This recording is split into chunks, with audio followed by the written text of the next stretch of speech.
Greetings and salutations. I'm the fallen angel Christopher Daniels. Hello, yes, Danhausen here to tell you, deliver a very nice, very evil message, if you will. This is NXT superstar Dexter Lumis. What's up, everybody? It's me, your buddy, your pal, Scott Stanford. Hey, this is Big Sexy Kevin Nash. This is the former intellectual savior of the masses, now known as Aaron Stevens, your NWA third-degree national champion. This is Dr. Britt Baker, DMD, the role model, and you are listening to Greg Morgan with Good Mic Work Commentaries. And I want to tell you, Greg, your buddy Howie, also known as Wheezy, as you call him, he told me all about your channel. I'm here to tell everybody that I've seen it, I've watched it, I've looked at it. I went down the rabbit hole and I couldn't get out of it. It was so good. Yeah, you better watch this channel. You better watch all the videos. I'm about to go and watch a few videos myself. Watch them 5 times a piece. That's right, I said 5 times a piece. Do it. I know you've been a fan for like 40 years. I've only been doing it for 30, so I guess we're fans together there for 10 of it. Do it. He's not going to fill your head with bullshit. He's going to tell you real deal, what's up, and that's that. Do it. Good Mic Work is the place to be for all your wrestling information, guaranteed. The best wrestling content is right here at Good Mic Work Commentaries. Good Mic Work Commentaries. Good Mic Work Commentaries. Good Mic Work Commentaries. Check out Good Mic Work Commentaries. Good Mic Work Commentaries. Check out Good Mic Work Commentaries on YouTube. Subscribe, share, love, like, poke, whatever you need to do. If you don't, we're gonna have a problem. Love that, Danhausen. Love that Good Mic Work Commentaries. Do it now. You're welcome.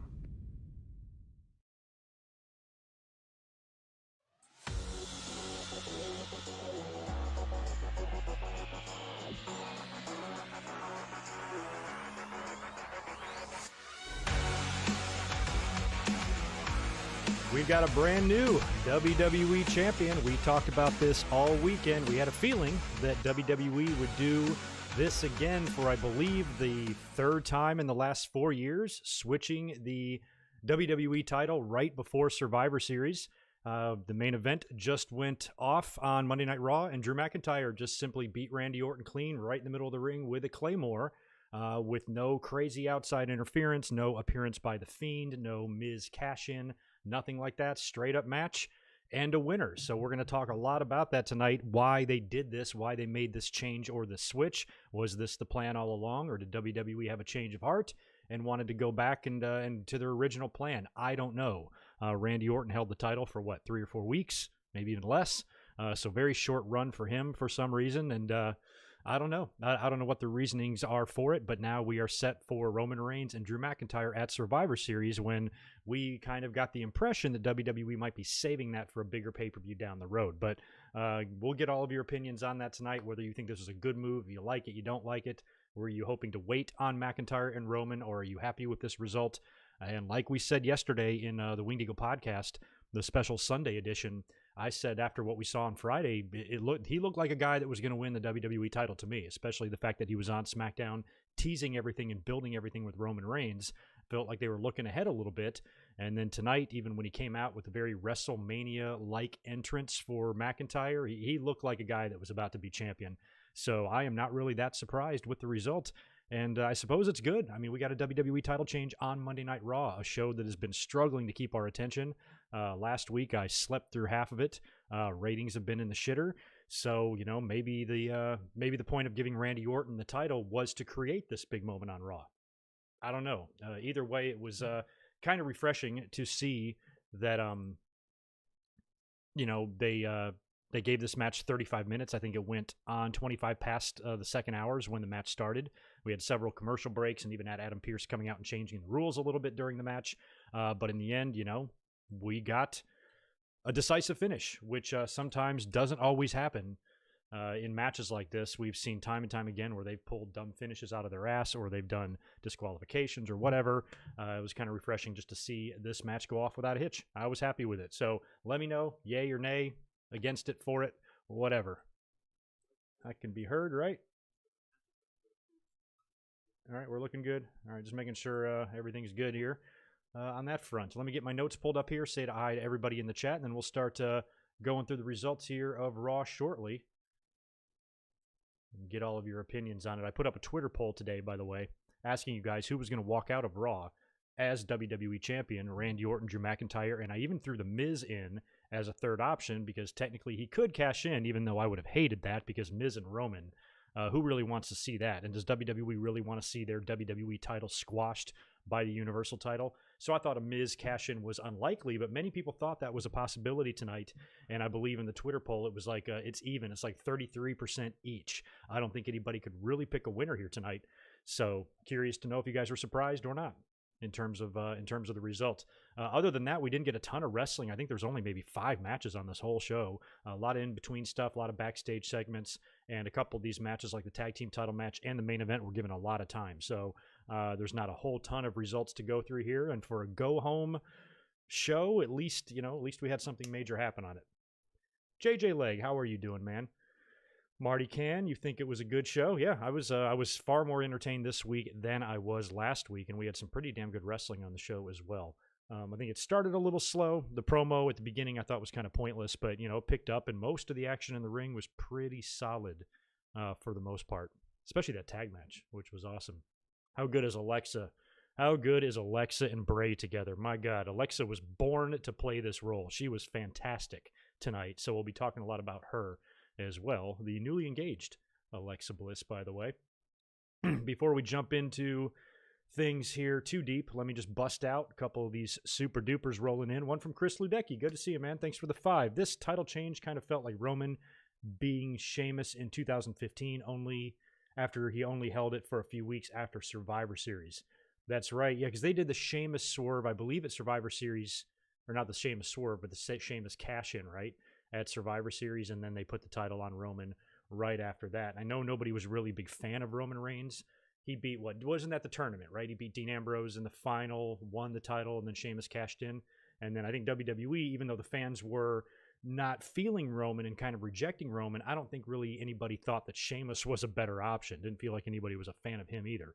So putting the belt back on Roman, it does have that similar feel, to what they're doing here. I'm just kind of curious the decision-making process as what led to put the belt on Randy Orton to begin with. If they just put it right back on Drew, was it, like I said earlier, was it a way to create this moment on Raw to give Drew maybe a better memory of winning the world title than what he had at WrestleMania, which was just a week after the lockdown and nothing was figured out yet. There was no Thunderdome, none of that stuff. He just had that quick little match in the empty arena with Brock, and it was a really big letdown, even though it was a big moment for him. So maybe this gave him, something else and put him on the map as now a 2-time champion and has a little bit better of a moment to reflect back on maybe in the future. And I thought it was an awesome tie-in with his old school ring attire that Sheamus had given him as well. And the brand new entrance, he came in and he stabbed the sword in the stage and the pyro went off. That was awesome. So it feels like that's what he should have done at WrestleMania. So is that why they did this, or did they just want to tack on an extra title win onto Randy Orton's legacy for some reason? I still think he has to win the Universal title before he retires. And what was the point of putting a belt on him for 3 weeks and then having it go right back to Drew? Maybe it's just to create a 2-time champion. I don't know. I'm curious now what WWE plans on doing in that match. I can't see either one of these guys really taking a loss right now at Survivor Series, McIntyre or Roman. I think I'd much rather have Roman stay protected, I think, than Drew. So even though I don't want to see Drew take any losses either, I certainly don't want to see Roman pinned. The only time I want to see his shoulders go down to the mat for a 3 count is at WrestleMania. So I don't want him to, I want to escape without getting pinned, but we don't want a bullshit DQ either. You got to have some sort of finish. So I think it's likely there's going to be some Uso involvement and potentially, I don't know, whoever maybe Drew's next opponent is, which I think it might be Sheamus. It feels like they're inevitably going to set up the Drew and Sheamus confrontation or split or feud or something like that. So maybe he's done with Randy Orton for now. I don't know. Give me all your ideas for Drew McIntyre's future beyond Survivor Series. We got TLC coming up. We got the Royal Rumble coming up. Is Drew now champ going into WrestleMania, or does somebody steal the title away from him? And then there's a rematch with Roman down the road at WrestleMania. Like we mentioned yesterday, I said maybe WWE's been talking to The Rock, and he's like, you know what? I think I can make WrestleMania happen, especially if it stays in Florida. and they don't come here to LA, and they just do it in Tampa, you know, and Rock's like, hey, I'm open to it. And then now they see that Rock and Roman match on the horizon, so they're busting out Drew and Roman now, where maybe a few weeks back they intended for that to be next year. Just brainstorming here, you know, what the whole process was. I don't know. We'll see. Devlin husband, what's up, dude? Welcome back. You're out of town, right? I think. Hey, Greg, currently back in the mainland for a bit. Got to watch Raw at the same time as everyone else for once. Mess show overall. Yeah, the title match, you know, made the show at least somewhat important, a lot more than last week. And yeah, you being all the way in Hawaii, you know, I get you're 3 hours ahead of me, and I'm 3 hours ahead of the East Coast. So yeah, it's probably nice. I'm glad you're back, man. Stay safe in Texas. You didn't fly that plane the other night, right? Like I told you to. Once you said you were getting drunk, be careful, man. Spaz Phoenix, what's up, dude? Thank you very much for the $20 super chat. Starred. By the way, have you gotten those speakers? They are in the mail to you. I lost my receipt with the tracking number, but I can get it. I can look it up online. So just let me know when you get those, by the way. Spaz won a giveaway a couple weeks ago. Started the NXT Women's Division Breakdown with Jake DeMarco this past Friday. Replays available now on YouTube and podcast form. This week, we're looking forward to a huge women's title match. Hope you're doing well, Greg. Cheers to the chat. Well, thanks for that, Spaz. Go over and show Spaz some love. Subscribe to the channel. And lots of good discussion, just basic discussion over there, which is kind of nice, especially when it's focused on something, you know, not like the NXT Women's Division that sometimes doesn't get enough attention from, you know, other YouTubers and stuff. So go check out the Spaz Stir. And while you're doing that, since your finger's on the mouse, click that like button over there. See it? It's right there under my face. Click it. It turns blue when you do it. So just do that for me. I'd appreciate it. Why don't we roll in to the Raw results? We'll start going through match by match here, segment by segment. We'll close out with the main event and discuss more about Randy Orton, Roman Reigns, Drew McIntyre, and all of their futures as we move ahead of Survivor Series here in just a few days. Scheduling note, by the way, Wednesday morning on the channel, I'm going to be dropping an Undertaker-related podcast. It's going to be short, less than an hour. I recorded it last night, and I basically ran through and talked about every single match The Undertaker has had at Survivor Series in history, which was a grand total of 17 pay-per-views with 18 matches, and we talked about them all. You know, just spend a couple minutes on each one, not a long-winded discussion or anything like that. Just wanted to do something Undertaker-related since we are coming up on his 30th anniversary this coming Sunday, and I did a podcast a year or two ago on the streak, chronicling all of his WrestleMania victories throughout the year. So I thought this would be nice to be paired with that. So keep a lookout. It's not a live stream. I'm editing that right now, and that'll be hitting the channel Wednesday morning. And then on Saturday for the Winged Eagle podcast that will be back at normal time, we're going to knock out Survivor Series predictions there. And then, of course, Sunday, immediately after the pay-per-view, I'll be up here for a full Survivor Series review. So that's on tap for this week. I'll shut up now. Let's get into Raw. McIntyre opens the show. I thought when I saw his music start, I'm like, oh shit, they're not opening with this match, are they? But he came out to cut a promo instead, which I think I think this whole segment largely could have just been skipped. There was a whole lot of talking here, but not a lot was being said. Drew McIntyre cut a promo in the ring saying that he's going to beat Randy Orton, and then Orton appeared on the Tron, cut a promo and said he's going to beat Drew McIntyre. Miz and Morrison came in. Miz taunts the briefcase, you know, and acts like an obnoxious douche. And Drew McIntyre threatens both of them, threatens to kick their ass, and they kind of scurry away. And I think that was the end of that. I don't think any physicality happened, but, you know, kind of a pointless promo, especially the fact that it went like 15, 16 minutes long. They didn't really need it. They could have just had the match, you know, stand alone, you know, the weight of that on its own. They didn't need to like really hype it. They could have just hyped it all night long and just saved those two. You don't even see them on camera. Don't even see them in a backstage type of deal. You know how they always like go back and show them getting ready in the locker room? None of that. Don't even do that.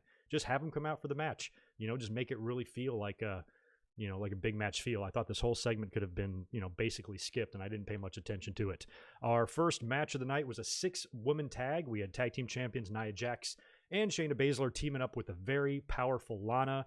It was going to be really hard for Nia and Shayna to keep up with her. They're kind of weak links in that trio there. But Lana, hopefully, will be able to carry the weight for them. They're taking on Dana Brooke, Mandy Rose, and Asuka.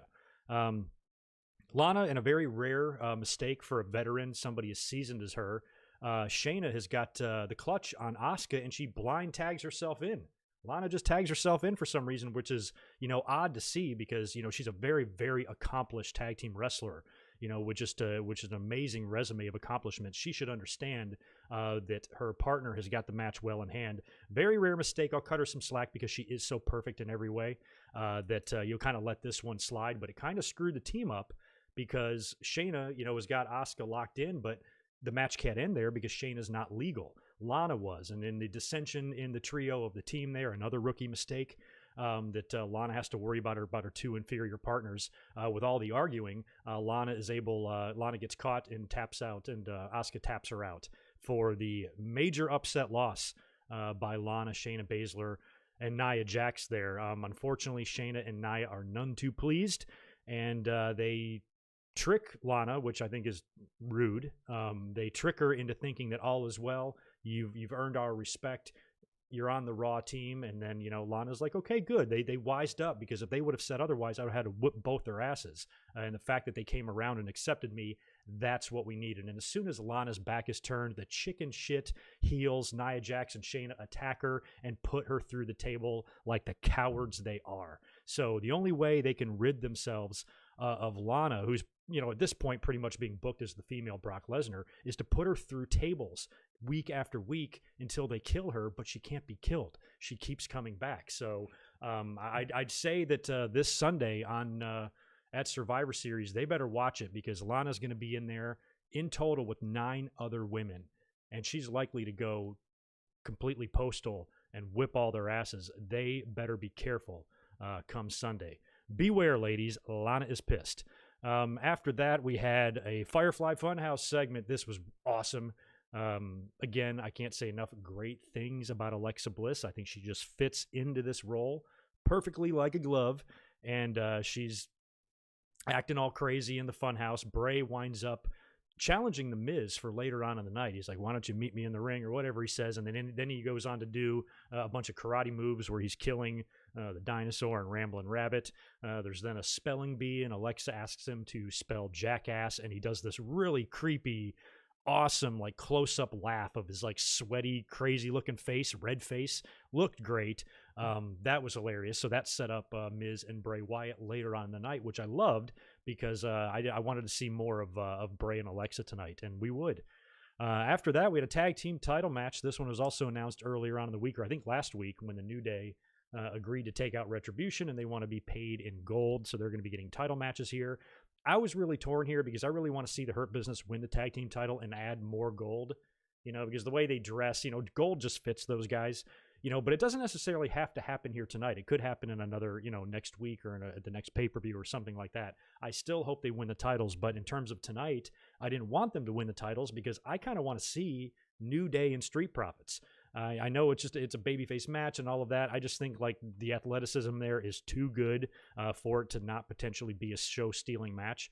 So provided on Sunday they give those two teams some time, I was really looking forward to that. So I was torn. I wanted the Hurt Business to win the titles, but I also wanted New Day and Street Profits. So I'm happy in the end that the New Day did wind up retaining. It was a fantastic match, though. My God. Another match that they gave a decent amount of time to.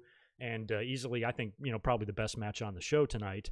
Really weird spot with Cedric, though. I don't know what the hell he was doing. Apparently, he was trying to do the 3 consecutive topes that Seth Rollins does, but it looked terrible. And when he hit the first one, he kind of missed a little bit, and he hit the and he hit the barricade. So when he got back in the ring immediately to do it again, I was like, "Is this?" And he came through and he did it again, and it didn't look that great. And then he got in the ring again to go do a third one, but by then he was all gassed. He could barely make it to the ropes, and when he dove through the ropes, he just looked like he looked like one of those birds that you shoot, with a gun, dove or whatever. Just his wings flapping, he's just tumbling down to the ground. It looked like shit. So I didn't realize that he was trying to do the Seth thing, and Seth clearly is in much better shape to be doing something like that than Cedric. But for a second there, I'm like, if this show is taped, I think that maybe he was doing retakes. Maybe he thought since he kind of missed the first dive, he needed to go do it again. And he did 3 of them. They all look like shit. And just to rib him, the production team left them all in. That's what my instinct was telling me. But that was the only the only cringy spot of the match. Everything else was really good. between these two teams, and the New Day did retain in the end, which I'm perfectly fine with. And I still hope that the Hurt Business can come back and win the titles, because it feels like that's what they do usually with factions who are trying to like load up gold. I think they'd all look pretty good if you had gold spread all the way across the Hurt Business. I'd be cool with that. So maybe after Survivor Series, we can get a title change down the road. Otherwise, who at this point is taking the belts off the New Day in terms of tag teams? Do they even have any tag teams on Raw? Who are the tag teams on Raw? I can't even think of any, except for these two teams. Is that the whole division? It's got to be somebody else. Retribution, maybe. Spaz, thanks for 5 more, dude. I'm worried Jax takes our Lana before the match Sunday, and the replacement is whoever loses the title match on Wednesday. Leave NXT alone. Yeah, I talked about that yesterday, actually, in the podcast, because we've got Io Shirai and Rhea Ripley coming up on Wednesday for the title. And the fact that they're doing this on TV as well, right ahead of Survivor Series, I'm like, are they set to move one of these ladies up? I mean, we've been, smelling a potential Rhea Ripley call-up for a while. But I'd also be totally cool with Ripley getting another crack at the title and actually having a little bit more decent of a run with it this time, instead of, dropping it to Charlotte in 3 months, maybe even doing a rematch with Charlotte at WrestleMania for that same title and this time beating her. I'd be cool with that. And if Io Shirai showed up, just like Keith Lee did after he dropped the belt to Karrion Kross, Io could show up at maybe the end of the Sasha Banks and Asuka match and challenge Asuka, assuming Asuka wins. And she could be on the Raw brand now. That would be fun. But yeah, I think the loser of the title match on Wednesday has a very likely chance of being at the pay-per-view on Sunday. And we talked about that yesterday. So I know Spaz. I think it's going to happen, to be honest. Marcus Metcalf, appreciate the 2. Thoughts on Nia hurting Mandy Rose last week? Oh yeah, I saw that. It wasn't that bad. She worked tonight. Can't remember what exactly happened. She threw her through the ropes or something, right? Or maybe a little careless. Yeah, it wasn't enough to get the fans too riled up, though. But Nia's botches don't freak me out too bad. They got trainers and professionals there. That's their job, not ours. Let's see. Where did we leave off on the results? There we go. The Hurt Business and New Day.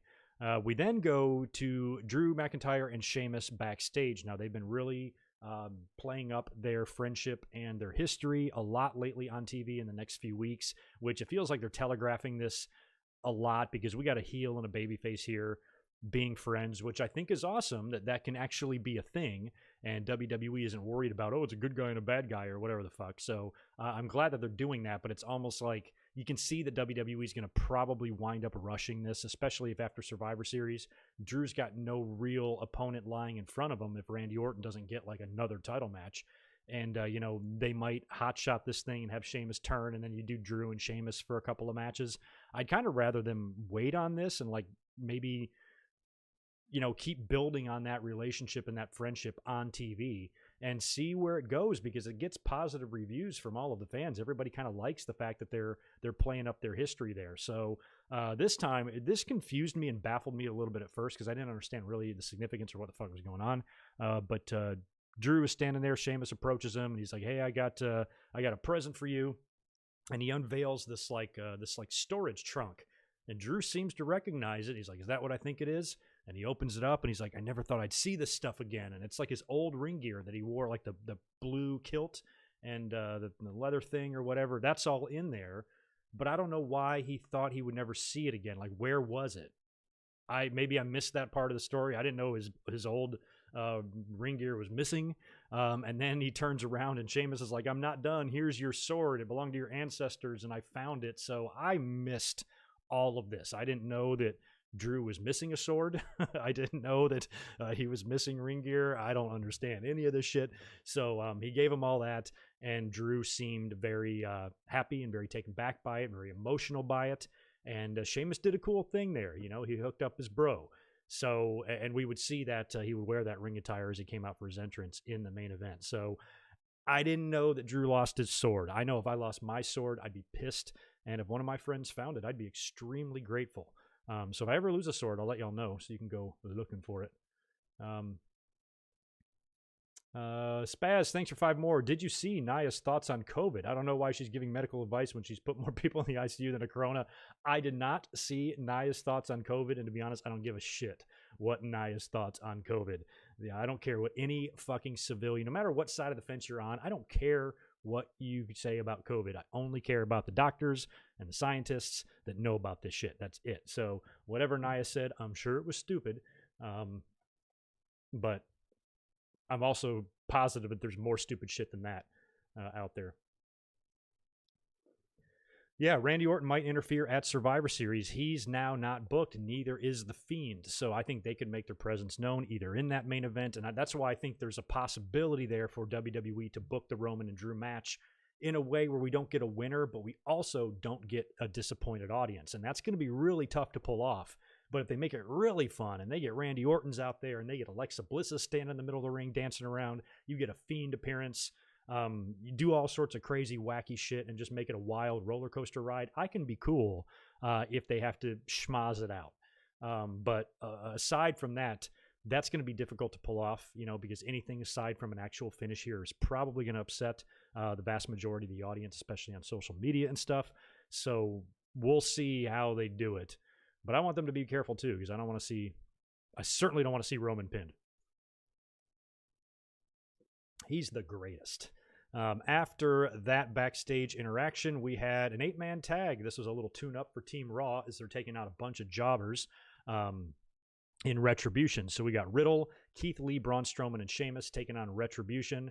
AJ Styles is going to sit in on commentary for this because he is the captain, and he's a damn good captain too. Even though the team isn't getting along, he's trying his hardest to make them get along. So this is kind of like a little test outing for them to see if these 4 beasts, how crazy is it that Sheamus, at whatever he is, 270 is the smallest dude in this group.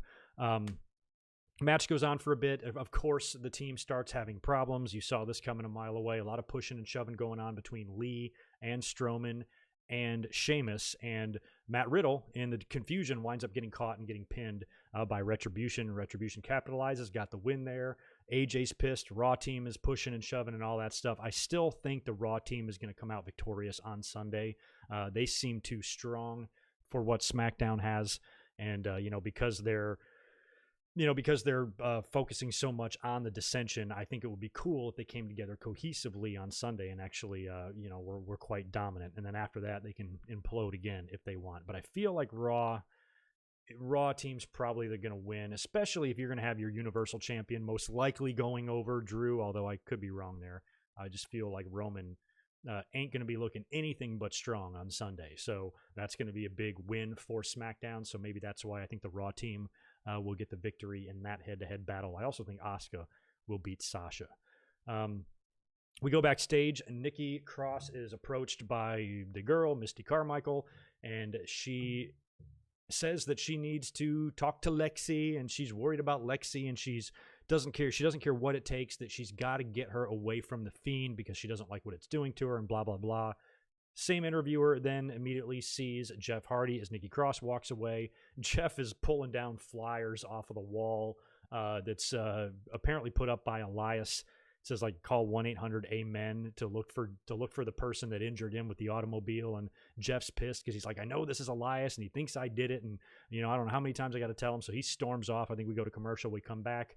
Jeff Hardy finds Elias in the locker room playing his guitar because he doesn't do anything else.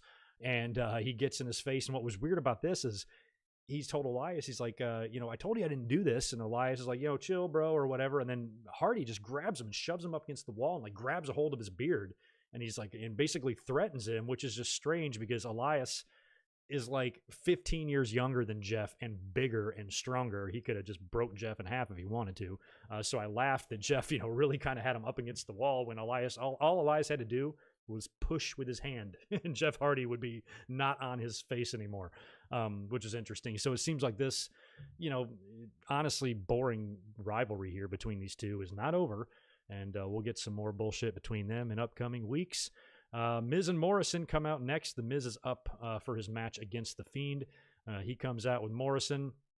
They start talking some shit, and that's when Alexa Bliss comes out to the stage to say a few words to them, and Nikki Cross comes out there to confront her. So they're kind of having a little face-to-face, and Nikki's like, oh, I love you, and I'm worried about you. Alexa finally decks her. You knew this couldn't drag out much longer. I actually thought they were going to do this a week ago, and I'm like, they need to end this Alexa-Nikki shit now.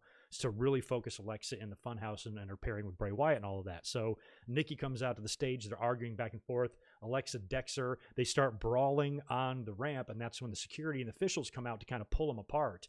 And Alexa's got this like crazed look in her face, like she wants to get at Nikki. And that's when the Funhouse music hits. And to watch her demeanor change was so perfect and so well done. To watch her, have this angry look and then all smiles when she hears the song. She is so terrific in this role. Can't say enough good things about Alexa Bliss. So she is all of a sudden happy now. They let her go. She walks arm in arm, just bebopping right down the ramp with Bray Wyatt. She's great, and she would stay out there at ringside for the Bray Wyatt Miz match.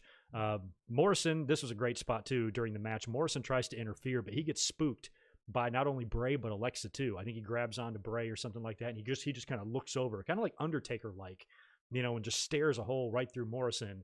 And Morrison kind of backs up, and that's when Alexa sticks her head in between the second and middle rope in the corner and just like, boo, and it scares him. He trips over the fucking stairs, and he's just basically scurrying off, scared shitless.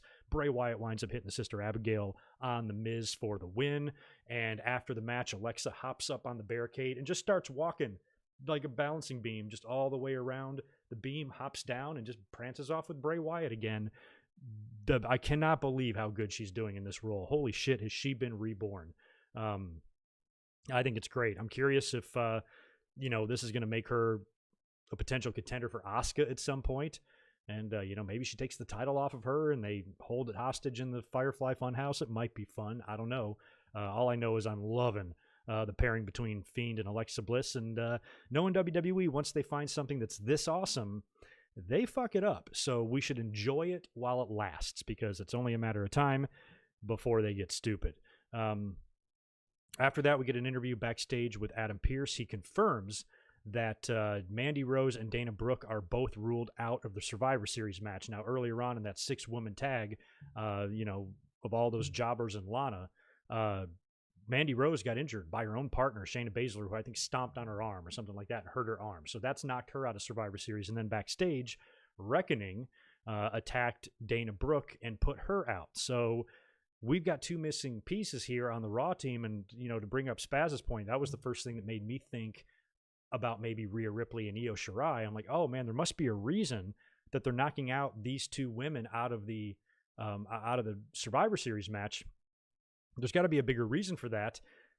And then they turn around and Adam Pearce replaces them with Lacey Evans and Peyton Royce. Is there any difference between Lacey Evans and Peyton Royce and Mandy and Dana Brooke? No. There's no difference. Who fucking care? Like, what was the point of even, did Dana Brooke and Mandy Rose get in trouble or something? Like, why would they bump them from the pay-per-view just to replace them with two equally leveled talents? It just doesn't make any sense. So I thought they were setting up maybe a newcomer or something like that. SmackDown, ironically, is missing 2 team members. So do you think that maybe this could lead? Supposedly they're going to fill those spots on Friday. They'll have qualifying matches and the SmackDown women's team will be filled out Friday. But that's 2 spots. Is there any reason?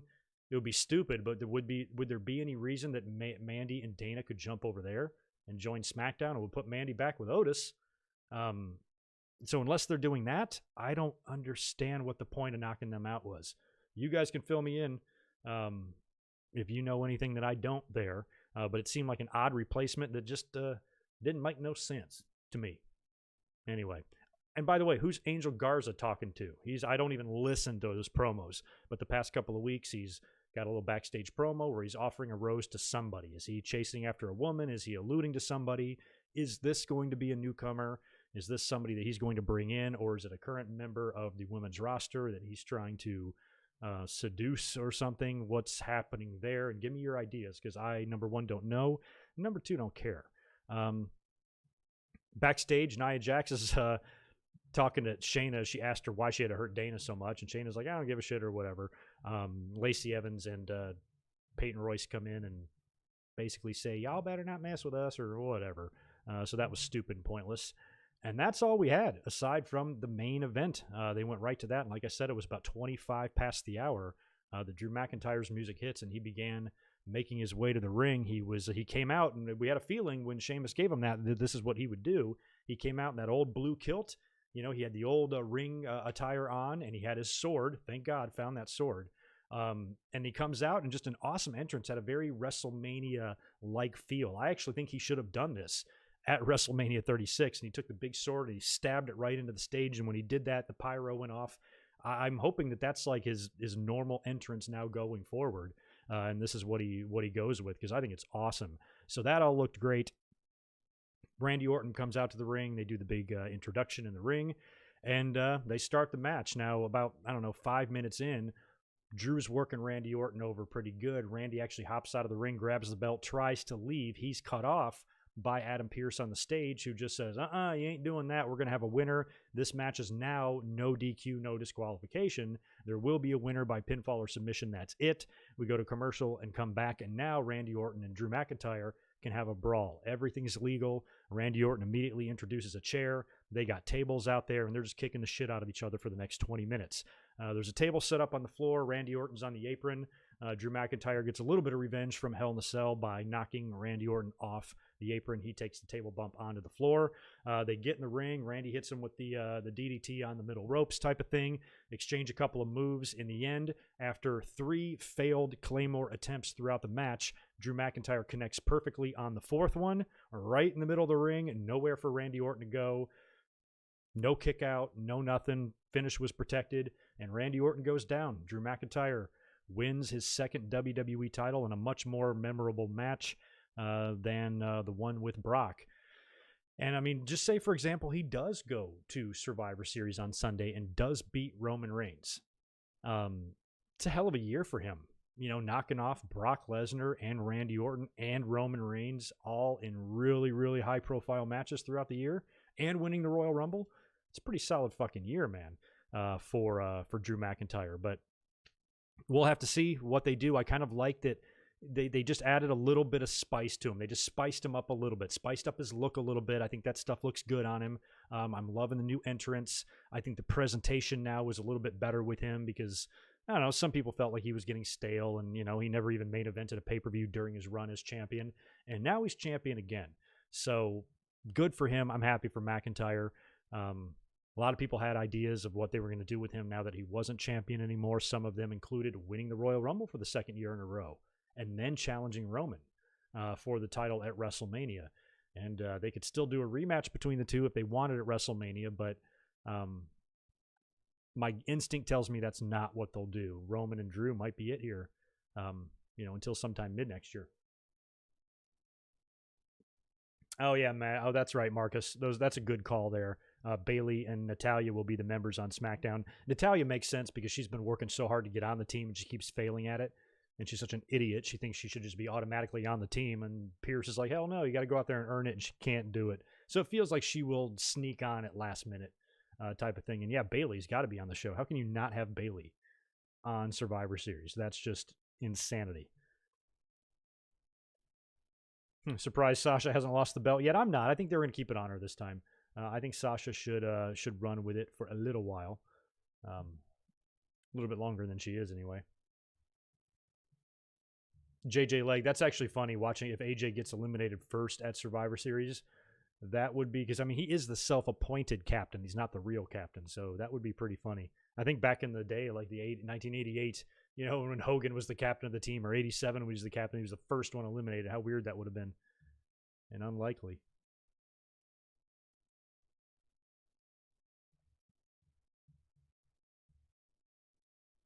Oh, yeah. Thank you, Marcus. Cesaro and Nakamura are on Raw. They are?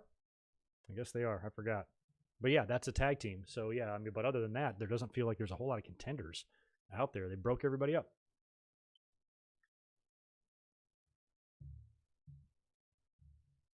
My only saving grace is I'm off work tomorrow. That is a nice feeling the night before when you know you don't have to do anything the next day. That's great.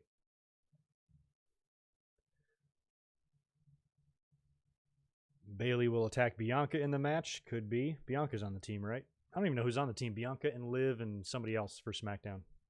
So yeah, they got some work to do over there.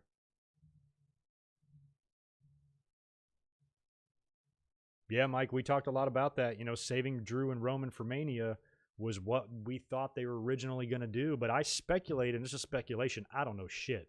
But yesterday, I was like, maybe they've been talking to The Rock. Maybe Rock's like, all right, next year, I think I can do it. I think I can do a match. One more, I'll put over my cousin. Let's do Roman and Rock. So maybe WWE's like, well, if Rock's into it, then we should do Roman and Drew now instead of doing it at Survivor Series. Maybe that's their thought process, but it's, I'm probably way off. I don't know. But that's what it feels like to me is, they put the belt on Randy Orton. And my first thought on the Hell in the Cell review was they probably did that so they don't have to do Roman and Drew at Survivor Series. To me, that was the only reason possibly that they put the belt on Randy Orton is to not have to do that match. So maybe they changed their mind. Oh, we're going to do it after all, and they put the belt back on Drew. But I can't see prior to Hell in the Cell. I'm not saying it couldn't be. It would just be hard for me to fathom that this was WWE's plan a month ago. Okay, we'll drop it at Hell in the Cell, and then he'll win it back on Raw. Was that really the plan? My gut tells me no, but who knows? One of these websites will dig up the real story here, the backstage stuff.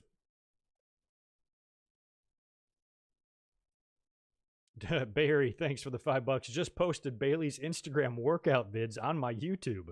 This must get some views, right? Bailey's workout vids on your channel? I would think so. Was she pumping iron? She's shredding?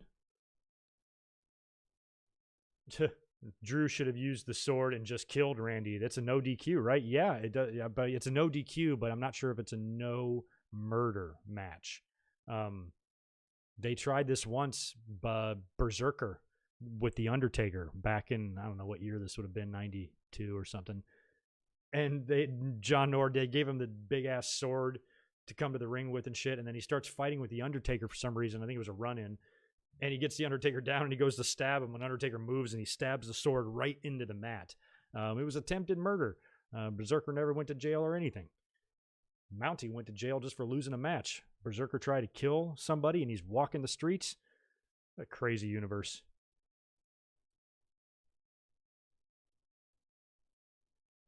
Edge versus Roman or Edge versus Drew at Mania? Which one would you like more?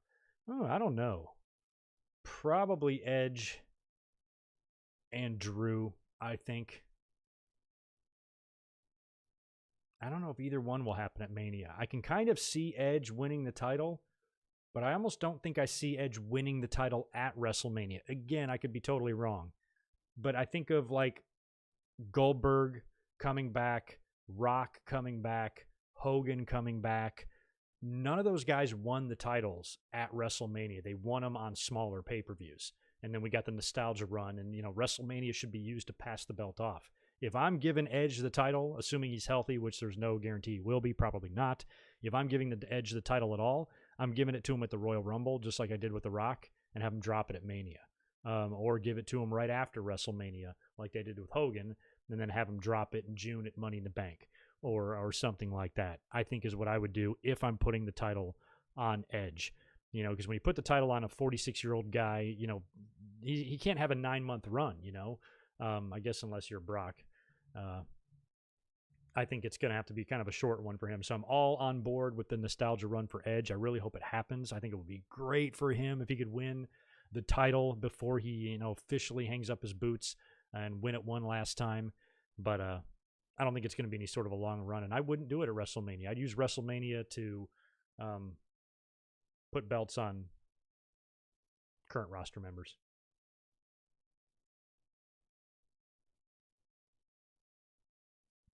Natty is the winningest woman in WWE history with 618 wins. No shit. When did she come in? I don't even. The first time I remember Natty, I think, is maybe around 2010. Has she been in or maybe even longer than that? When was Tyson and Harry together? Maybe 2008, 2009, 2010, somewhere in there. She got to be there 10 years now.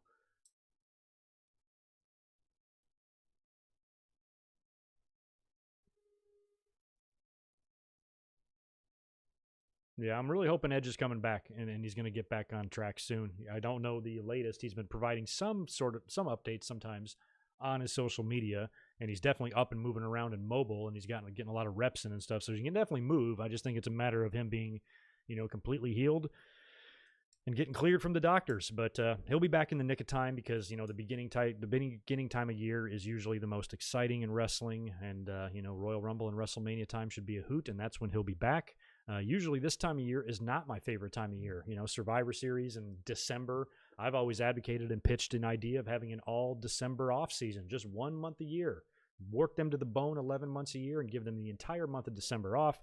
Let them heal their nagging injuries. Let them rest up. Let them spend good quality holiday time with their family. And then the beginning of the year, you start right back up again, balls to the wall. Many reasons why that wouldn't work out, but I still think it's a practical idea because a lot of times in December, the pay-per-views aren't that great. Back in the day, they were. Armageddon 2000 was fun and shit like that. But some of these, TLCs, I can't tell one from the next. And, this is, I feel like this is the downtime every year, are these late months, around the holidays and stuff. So if Edge is coming back, it's probably best they didn't come back till the beginning of the year anyway. Yeah, she probably had her first match in 2000, but she hasn't been in the WWE that long. I'm talking about when she's turned up in the company, early 08. Okay, thank you. That makes more sense.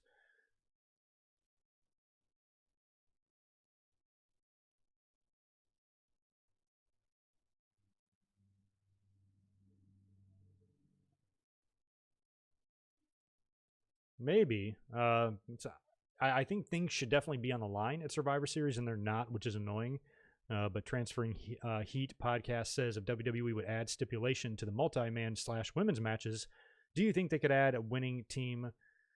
Winning team will face off in a TLC ladder match for a shot at the championship at the Rumble. That is actually a good idea because a lot of times when we've been talking, oh Jesus, I just spilled my beer. When we've been talking in recent weeks about like having something on the line, or having some sort of an incentive for these guys to win the match, it's hard to really, how do you reward all of them? Or do you reward just the ones that survive? Or, how do you actually do that? And, one of the ideas was letting them pick from the late numbers in the Royal Rumble, or potentially maybe giving them each a title shot or something, but having them face off in a ladder match, that might not be too bad. I'd be into that, because at least it's something on the line, At least gives them a chance to have a shot at the title, which would give them incentive to actually fight. Is like what I've said before, about some of these teams, especially the Raw team and teams that have a lot of dissension and things like that. From a kayfabe perspective, why would you want to be on that team? I'm a wrestler. I'm trying to win titles. I'm trying to make money. I don't want to risk injury because my team can't get along. I would want nothing to do with the 5-on-5s. I wouldn't want to qualify for it. I would want to unqualify for it. I'd go out there and lose my qualifying match on purpose because I don't want anything to do with the nonsense. But yeah, if there's something on the line where you're putting a match that gives you a title shot, now I might want to be a part of that and do my damnedest to make sure the team gets along and wins. Now it's important. Brand supremacy doesn't mean dick. So there should be no reason for these guys to even fight so hard for their team anyway when they don't like each other. Oh, Mike Witt, the cats are great. I'll tell you what, I love my new house I moved into a couple of months ago because I've got this huge, studio room here, and I've got a walk-in closet all the way around in the bathroom area, so I can lock the little fuckers in there. That's where their litter box and everything is anyway. So I put them in there with food, and I can just shut them out so they will not be tormenting me anymore. I didn't have that option in my last apartment because they could open the door by themselves and things like that, but they can't get out of there. So I am cat-free, and I'm free to stream in peace, finally, after all these years. But I'll bring them back out one of these days. Let them say hi. I know, man. It wasn't that much. It was only a little bit of Stella, but it still spilled all over my desk. But I'm cool. I wiped it up. Things happen. A couple years ago, somebody paid me $100 in the chat to pour a beer on my head, and I did it. Oh, Deshaun says a possible rumored match between Edge and The Fiend at WrestleMania 37. Could be interesting. I don't know. I guess it could be interesting because of maybe Edge's background. Like when he first came in, he was part of the Brood. He was part of the Ministry. He had more of a darker, even gothic type of persona, which might pair well with The Fiend if Edge decides to, tap back in to old Edge. And who Edge used to be or something. And hell, we saw Gangrel turn up at Full Gear in AEW. Bring back Gangrel and Christian. Maybe if they do something like what Cena and Fiend did at WrestleMania with the Funhouse match. Maybe they do another Funhouse match part 2 with Edge and The Fiend, and you have Edge, Christian, and Gangrel recreate the Brood entrance coming up to the thing with the Ring of Fire. How awesome would that be? So if I'm doing Edge and Fiend, I'm doing Funhouse match. I'm not doing in the ring match. I don't think that match would be very good. But I think a Funhouse match could be amazing. And based on what Cena and Fiend did last year, imagine if they put that same energy into Edge and the Fiend. That could be some great shit. I'm hoping they do that.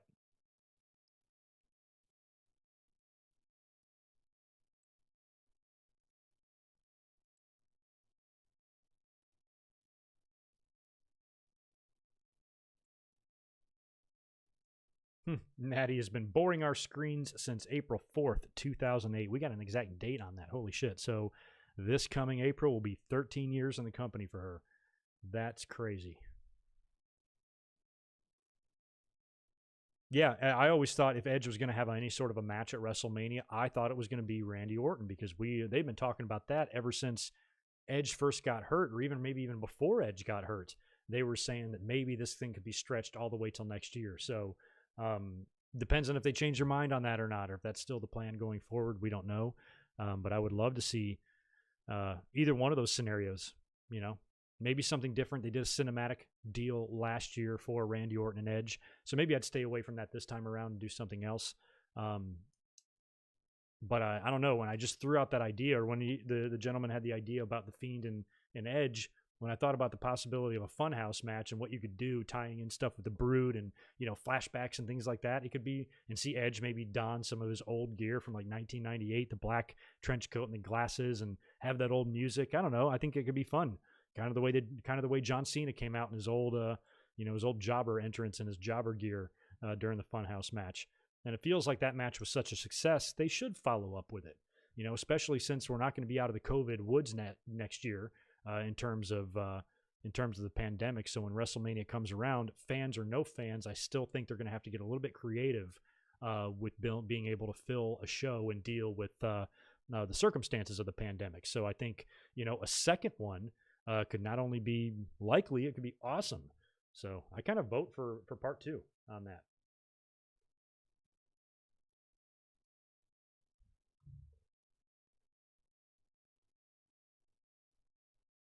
Gilbert versus Ellsworth at Mania. I could see something like that at WrestleMania 12 when they did the Huckster and the Nacho Man bull crap. Do you notice back in those Billionaire Ted skit days, do you notice they recast Hulk Hogan at the end? It was the one guy doing Hogan during all the Billionaire Ted skits, but when you got to the match, the Huckster versus the Nacho Man match, which when they were building that up for WrestleMania, in my mind, I thought that was going to take place inside the ring, inside the arena. That might have been the first cinematic match ever, really, when you look back at it, is Huckster and the Nacho Man. But it was a different guy playing Hulk than that was in all the scenes. So I'm wondering why he filmed all that shit, but then he didn't film the match. I have no idea. If anybody wants to really dig deep into wrestling history and find out what the deal was there, I'd be happy to hear that story.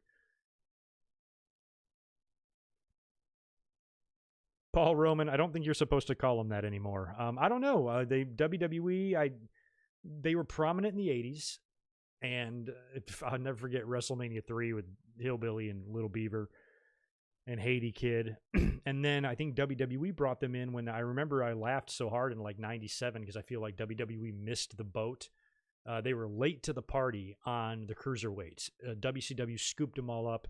Best luchadors, all the best Japanese talent. They had everybody there, like, Juventud and Ray and Ultimo Dragon, and everybody was in WCW. So there was nothing left. There was scraps left for WWE. So they were able to get Taka Michinoku. Great Sasuke came in for a pay-per-view, I think, and they didn't really have much of a division there. But those little minis could work their asses off, those little Mexican minis that they brought in because they had a Lucha Libre style, and they were very quick and they were very fast. And I think that was WWE's way of making up for their lack of a light heavyweight division or a more quick-paced, fast, exciting style of wrestling that WCW was able to offer in between, their big marquee matches and stuff. They had that stuff to fill it, to serve as buffers, and it worked great, where WWE didn't really have that. So I think when they brought in the minis in like 97, that was the point, was to try to make a division that was as exciting as the cruiserweight division in WCW. Even the partnership with AAA did not give them, which would have been like 96, did not give them really any great talent like Perroth and stuff. Like it didn't hold up to everything that WCW had. So that's my memories of the little ones. I remember as a kid, stepdad who wasn't a fan, seeing those vignettes of the Huckster and saying, man, that Hulk Hogan looks terrible now. He thought it was really him. Oh man, that was so funny. A lot of people said it was petty and stuff, but hey, WCW started it. I loved the Billionaire Ted skits. I thought it was awesome that it was great for two reasons. The biggest, most surreal thing about those is that WWE was acknowledging WCW, something that they never done.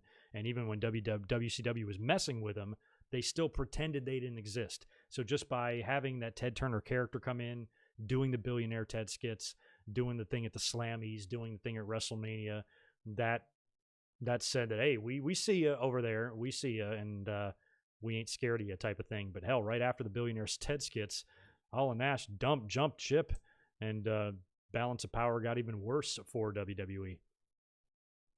I was kind of happy that they at least fired back, because Bischoff was such a son of a bitch back then.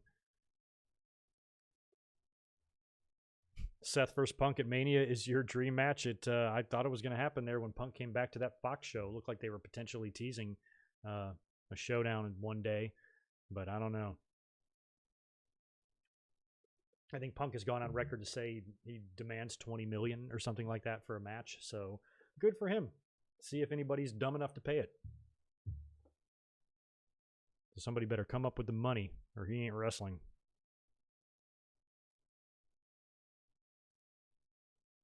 What is Hulk Hogan's best match? Even though it was a mockery and Shawn completely mocked the hell out of him, I think 2005 SummerSlam was probably the best match you'll ever get out of Hogan with Shawn. Other than that, the drama and the theatrics, I'd go Hogan and Warrior, believe it or not. Yeah, it wasn't Eddie and Kurt Angle, but they did enough in there to keep the interest, and the match flowed pretty well. I thought they told a good story.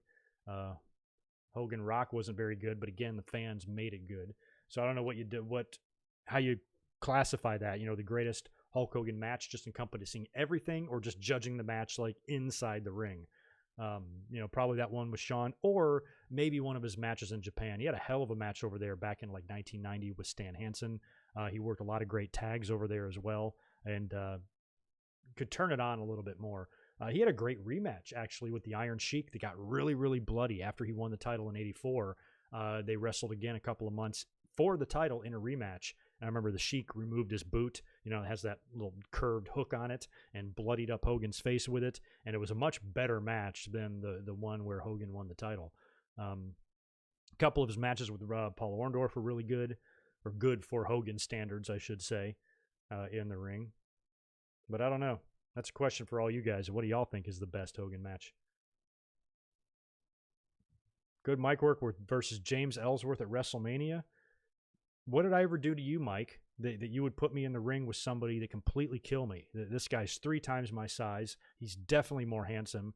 And just being in his presence will probably just make me fall down and he can pin me. So I don't know why you're looking to embarrass me in a WrestleMania in front of all those people. I guess you're not my friend, Mike. Drinking game to make Raw more tolerable. Take a shot every time Michael Cole says something stupid. Well, you're taking this way beyond a drinking game. You're now talking about alcohol poisoning, and that's irresponsible, Alex. Some people take shit literally, and they're actually going to do that, and the next thing you know, they're going to die, because they'll be drinking for 3 complete, straight, full hours.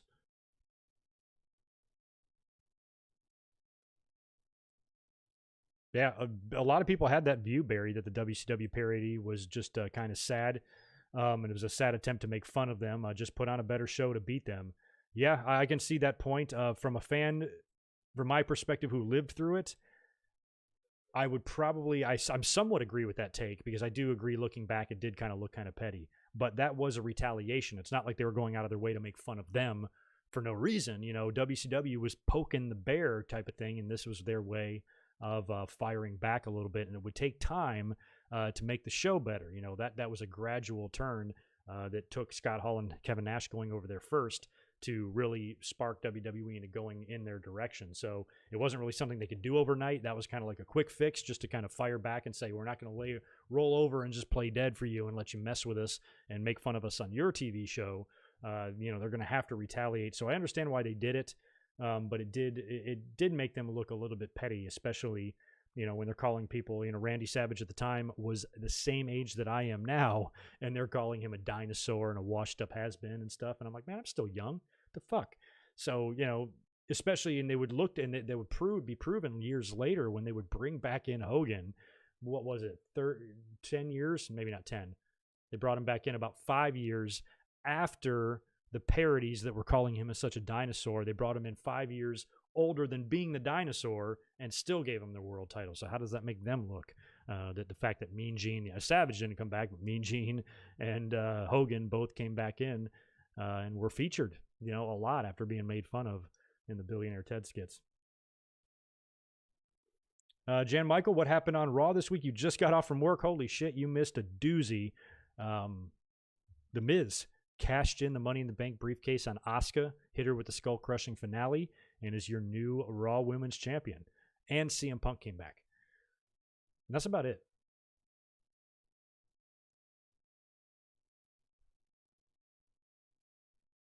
Oh, thanks for that, Barry. Who the hell did he wrestle at Bound for Glory 2011? Was that Flair or something? He had a match in 2011? For real?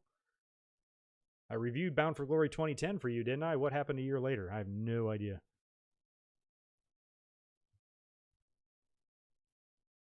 What is Impact Wrestling missing? Everything. No, they're actually doing a lot better than they were. Best Hogan match, Hogan versus Warrior at Halloween Havoc. Man, it's pretty crazy that that could potentially go down as like the worst match ever. It's on the list. That'd be a fun YouTube video to do. Top 20 worst matches ever. That'd be painful. That would be a painful video to do. I'm not doing it. Oh, wow. Thank you for that. I knew that was on. Thank you for reminding me of that. I am going to check that out tonight or tomorrow at the latest, but hopefully tonight. The Brothers of Destruction documentary did hit the channel, I believe, yesterday, and I saw it on the network and I didn't watch it. Apparently, according to Transferring Heat podcast, there was some behind-the-scenes video of Cornette helping Kane work on his in-ring movements. That is awesome. Was he masked or was he in the outfit or was he in the... where was the ring? Was it like a prior to a Monday Night Raw, or was it down in like OVW or something? That's awesome. Yeah, I watched the Mortician one, the one on Paul Bearer. I thought that was really well done. So this Brothers of Destruction one, I'm certain is going to be awesome. Make sure I check that out tonight. That was against Sting. It was a really good match. Are you fronting? How in the hell was it a good match? I'll have to watch it, Barry. I just canceled my Fight TV thing. When I had to do Bound for Glory 2011, I had to subscribe to the Fight TV shit so I could get the Impact shows or whatever and find that pay-per-view. And I just let it lapse and canceled it. Maybe I'll have to check it out. Or maybe it's on YouTube. I don't know. But anyway, all right, well, that's going to be it. I think I'm going to call it a short night tonight since I was up here yesterday, and I've got some editing to do because I got a podcast coming to you guys on Wednesday morning, so I'm going to head and get out of here now. But thank you for hanging out. The few of you that were here tonight, smash that thumbs up button on the way out, and make sure you stay tuned to the channel and subscribe because there's a lot of videos and a lot of content coming, including a big Survivor Series weekend Saturday and Sunday. Should be a fun week. So you guys enjoy the rest of your Monday, and I will catch you Wednesday morning for a special look at The Undertaker's history at Survivor.